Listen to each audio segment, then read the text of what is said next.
नमस्ते, हम रुचि आबि चुकल छी अपन चैनल मिथिला कल्चर पर। सबसे पहले अहाँ सब गोटे के स्वागत करै छी। आई हम लऽ के एलहुँ जे अखन मिथिला में चलि रहल है बहुत खास पूजा त्यौहार नवविवाहित सबके लेल पंचमी मधुश्रावणी के बारे में। पंचमी शुरू भ चुकल है 7 जुलाई से और मधुश्रावणी खत्म होबे वाला है 19 अगस्त का। चलू जानी छी व्रत कैला तक धूमधाम से मनायल जाइए। मधुश्रावणी व्रत बिहार के मिथिलांचल के मुख्य पर्व अछि।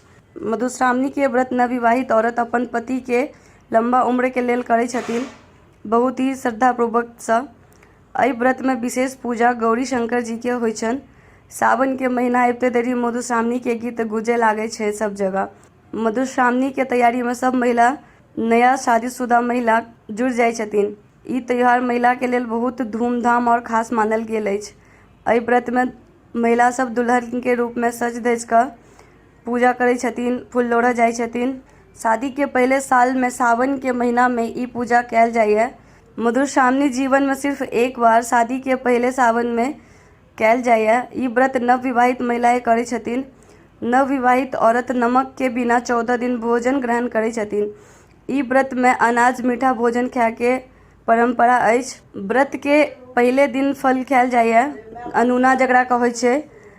ई पूजा लगातार 14 दिन तक चलैया। एहि दिन सुहागन व्रत राखि कऽ मिट्टी के गोबर सब बनल विषहारा और गौरी शंकर के पूजा करै छथिन। महिला पुरोहिताइन के कथा सुनै छथिन। कथा के शुरुआत विषहारा के जन्म और राजा शिकर से होइए। चलू जानी छी मधुश्रावणी व्रत के महत्व। भगवान शिवजी और माता पार्वती से संबंधित त्योहार मनायल जाइए। ई सावन के महीना में मधुश्रावणी बिहार के मिथिला में धूमधाम से मनायल जाइए। देवी माता पार्वती और भगवान शिवजी के पूजा कैल जाइए। एहि दिन पत्नी अपने पति के लंबा उम्र के कामना करै छथिन। एहि दिन कई तरह के कहानियां और कथाएं बुजुर्ग द्वारा सुनायल जाइए। राजा शिकर के एतऽ कन्या के जन्म होइए तऽ राजा पंडित के बुला कऽ ओकर कुंडली दिखाए पंडित से कहै छथिन कि कन्या के कुंडली में कोई दोष तऽ नहीं छै, जिससे कि सौतन के तालाब में मिट्टी ढोना पड़ते। राजा ई बात सुनकर दुखी होइ छथिन और कुछ समय बीतने के बाद परलोक सिधार जाय छथिन। फिर राजा शिकर के पुत्र चंद्रकर राजा बनि उनकर अपन बहिन के साथ बहुत प्यारा सा संबंध रहै छै। एहि लेल ओ नहीं चाहै छथिन कि उनकर बहिन के सौतन के दबाव में पड़ना रहक। तो ई छला जानकारी जे अखन मिथिला में चल रहल है पूजा त्योहार फूललोढ़ी। सखी सब जाय छथि फूल लोढ़य ला, सब साथ में मिलकर फूल लोढ़ के आबै छथि। सुबह में पूजा करै छथिन, गौरी पूजै छथिन, कथा सुनै छथिन।